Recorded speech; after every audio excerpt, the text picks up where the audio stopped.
Je vous invite dans un véritable espace de puissance chamanique. Et pendant que je partage avec vous d'anciennes connaissances et traditions, tentez de ressentir dans l'espace le nombre d'esprits se trouvant autour de moi. Il fut des temps anciens où le chaman était tout dans son village, dans son voisinage, dans sa région. Il était l'aîné, il était prêtre, il dirigeait les rituels et les cérémonies. Le chaman était aussi médecin parce qu'il venait en aide aux malades. Et tel un juge, il traitait des situations conflictuelles. Il était professeur aussi, parce qu'il enseignait dans son village. Mais la mission la plus importante du chaman fut toujours d'être le médiateur entre le monde des esprits et le monde des humains. Car le chaman voit et sait pertinemment que les esprits ont été créés avec le but de venir en aide aux humains. Mais les gens, eux aussi, avaient reçu la capacité de voir et de ressentir les esprits auparavant. Ils ont fini par perdre cette capacité, en l'ayant oubliée et arrêté de la développer. Même dans le monde contemporain, un nouveau-né, initialement voit les esprits. Mais son entourage adulte accusera l'enfant de fantaisie démesurée, de s'inventer des choses. Et l'enfant bien entendu abandonnera la vision du plan subtil, parce que personne d'autre ne le voit, et en tant qu'enfant, il a besoin de se conformer à être comme tout le monde. Souvenez-vous, même le chat joue fréquemment avec quelqu'un d'imperceptible à la maison, bien que vous ne l'apercevez pas. Le chien lui aussi peut aboyer et grogner envers quelqu'un d'invisible dans l'espace de votre habitation. Bien sûr, c'est parce que tous les animaux sans exception voient les esprits. Et, je vous rappelle, que l'œil humain lui aussi est prédisposé à la vision des esprits, à condition qu'il la développe. Mais le chaman, quant à lui, est l'intermédiaire entre le monde des esprits et celui des humains.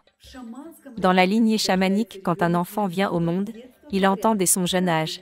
C'est bien cela, tu vois des esprits, dis ceci aux esprits, nourris les esprits de telle manière et fais tel rituel. Alors naturellement la capacité à voir les esprits et communiquer ne fait que croître. Je ne vais pas vous questionner maintenant, si vous voyez les esprits ou non, parce que leur existence a déjà été prouvée par les scientifiques. Ils étudient les capacités chamaniques depuis beaucoup d'années. Et écoutez seulement, un siècle s'est déjà écoulé depuis que les scientifiques ont prouvé l'existence des esprits. Les esprits ont été photographiés, leurs voix ont été enregistrées, leur taille mesurée et l'énergie émise par ces derniers. Et probablement déjà décrit une large panoplie d'esprits et leur ont attribué des noms. Alors le chaman se retrouve dans une situation intéressante. Il voit les esprits car ils s'adressent à lui. Il lui parle sans arrêt. Nous voulons aider les gens, c'est notre mission. Chaman, toi qui vois les esprits, aide-nous, aide les gens à communiquer avec nous. Nous voulons seulement aider, c'est notre but, c'est notre mission, disent-ils. Alors les chamans se sont mis à réfléchir. Comment aider les gens s'ils n'ont pas la possibilité de voir les esprits? Donc les chamans nous ont créé cette tradition étonnante, venue de la nuit des temps, remplie de sagesse. Quand le chaman saisit un objet, qu'on appelle le réceptacle de l'esprit, c'est-à-dire la petite maison pour l'esprit. Avec ce réceptacle, le chaman se déplace vers le lieu de pouvoir. C'est-à-dire là, où il y a ce subtil lien avec les esprits, là où les esprits y habitent nombreux, bienveillants, forts, sages et qui se hâtent de pouvoir venir en aide aux personnes. Et c'est à cet emplacement que le chaman y conduira son rituel ancestral. Il appelle, il invoque ses esprits, tambourine, créant un rythme particulier, chante aux esprits, leur raconte comment ils seront heureux avec les humains, comment les humains vont les charger de diverses missions, comment ils vont survoler partout, comment ils vont aider et aider à tous les membres de la famille. Et les esprits se présentent à cet appel et se choisissent leur récipient, c'est accent grave, dire leur maison. Ça peut être une pomme de pin, comme cela peut être une pierre, un bout de bois, cela peut être une création en pierre, en os, en bois. Et cela peut être même un objet contemporain. Oui, parce que c'est ce que les gens utilisent.